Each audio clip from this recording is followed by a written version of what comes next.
All right, picture this. It's a chilly Saturday morning in late January, right in the heart of flu season, and the emergency room at St. Mary's Hospital in downtown Raleigh is an absolute zoo. The air is thick with that sharp, sterile smell of antiseptic, mixed with this low hum of coughs, sneezes, and the occasional groan from someone who's been waiting way too long.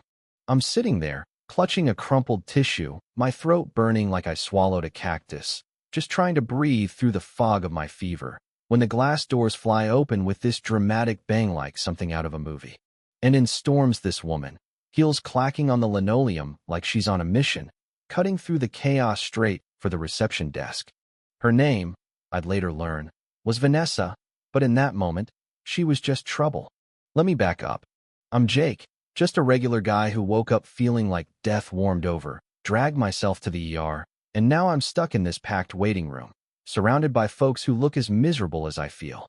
There's a mom across from me, cradling her little boy who's coughing so hard it breaks your heart. An older guy next to her, pale as a ghost, keeps wiping sweat off his forehead, muttering about how he just wants to breathe again. The nurses are zipping around, juggling charts, checking vitals. Their faces a mix of exhaustion and that steely focus you only see in people who know lives are on the line. The receptionist, a woman named Maria with this calm, no-nonsense vibe, is fielding calls and soothing cranky patients like she's done this 1,000 times. The fluorescent lights buzz overhead, casting this cold glow over the whole scene, rows of chairs filled with people clutching blankets, some standing because there's no room to sit, all of us just waiting our turn. Then Vanessa bursts in, and let me tell you, she's a force. Blonde hair pulled tight in a bun, designer coat swinging, she's got this thin tissue wrapped around her hand, a little red stain peeking through. She marches up to Maria's desk, leans over like she owns the place, and her voice is sharp, loud, cutting through the room like a knife. "I need a doctor now," she says, not asking, demanding. Maria, cool as ever, raises an eyebrow and starts explaining the triage system, how they prioritize based on severity, how everyone's seen as fast as they can manage. But Vanessa's not hearing it. She waves her hand, tissue flapping, and cuts Maria off mid-sentence. "This is an emergency," she snaps, "and I'm not waiting. I've got a brunch reservation in 30 minutes at the Garden Bistro, and I cannot be late." The whole room freezes. Brunch? A paper cut? I glance at the mom with the sick kid, and she's mouthing, "Are you kidding me?" to the guy next to her. The old man with the sweaty forehead shakes his head, muttering something about kids these days. I'm sitting there, my fever spiking, thinking, "Lady, we're all fighting for air here, and you're worried about avocado toast?" Vanessa's voice climbs higher, shrill now, like she's auditioning for a reality show. "This could get infected," she says, peeling back the tissue to show this tiny red line on her finger, barely a scratch.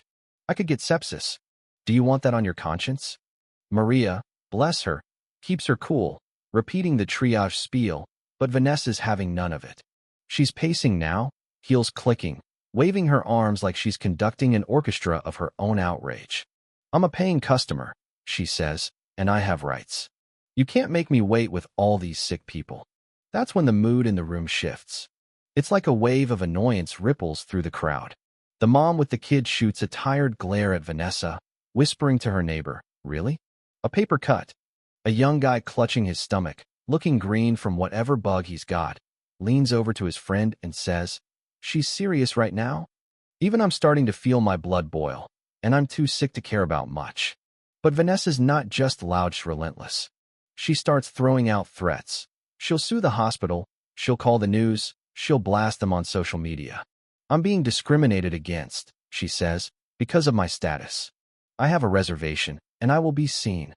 It's like she thinks reservation is some magic word that trumps heart attacks and broken bones. The nurses start to notice.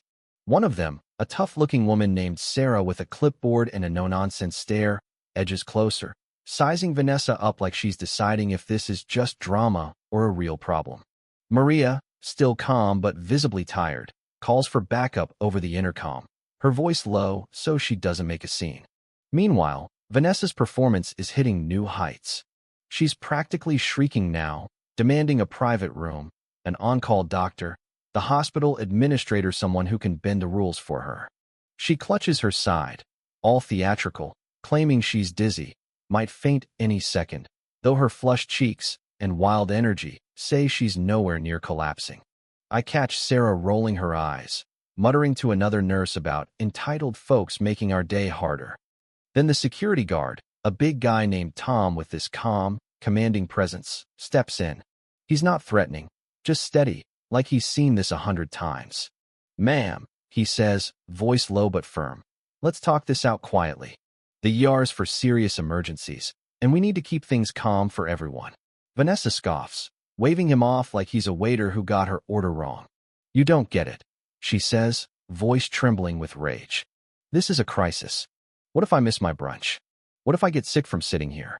You want me to die before I get my mimosa?" A few people in the waiting room actually laugh quiet, stifled chuckles, because it's just so absurd. I'm coughing into my tissue, but even I can't help a smirk. Things escalate fast. A hospital administrator, MS. Carter, steps out of her office, drawn by the noise. She's in her 40s, composed, with this air of someone who's dealt with every kind of chaos. She introduces herself, explains the triage system again, offers to have a nurse check Vanessa's injury to shut her up. Vanessa's not having it, interrupts, demands someone higher up, says she's being targeted because she's got money, connections, whatever. MS. Carter stays cool, but you can see the fatigue in her eyes. She nods to Sarah, who steps forward, asks Vanessa to show the cut. Vanessa peels back the tissue, revealing this tiny nick, and Sarah, God love her, doesn't even blink. "Ma'am," she says, "this isn't an emergency. You'll need to wait like everyone else." That's when Vanessa loses it. She's pacing, yelling about incompetence, threatening to sue for negligence, discrimination, you name it. The room's tense now, everyone's on edge. The mom with the kid looks like she's about to snap. The old man mutters, "Some people got no respect." Tom, the security guard, steps closer, his voice firmer now. "Ma'am, you need to calm down, or we'll have to escort you out." Vanessa's eyes flash, and she screams about her rights, her brunch, her life-threatening paper cut. It's like watching a train wreck in slow motion. Tom finally moves, gently but firmly guiding her toward the exit. She's flailing, shrieking about injustice, how she'll have their jobs. The whole room watches, half in shock, half relieved, as she's let out, still ranting about her ruined day. The second she's gone, it's like the air shifts. Maria leans back, rubs her eyes, and the nurses exchange these tired, knowing looks. The mom with the kid sighs, whispers to her neighbor, "Thank God." The old man nods, says to Sarah, "You folks don't get paid enough for this." I'm just sitting there, fever and all, feeling this weird mix of exhaustion and gratitude. The ER settles back into its rhythm coughs, beeping machines, nurses calling names. But Vanessa's outburst lingers, sparking whispers among us patients. The mom starts talking about how she's been waiting hours for her son's fever to be checked, how she'd never dream of pulling a stunt like that. The old man shares how he's been in and out of ERs his whole life, says this kind of selfishness makes a hard day harder. Even I chime in, croaking about how I just want a doctor to tell me I'm not dying, not a private room for a paper cut. Later, I overhear the nurses debriefing, laughing quietly about brunch lady, but also sounding drained.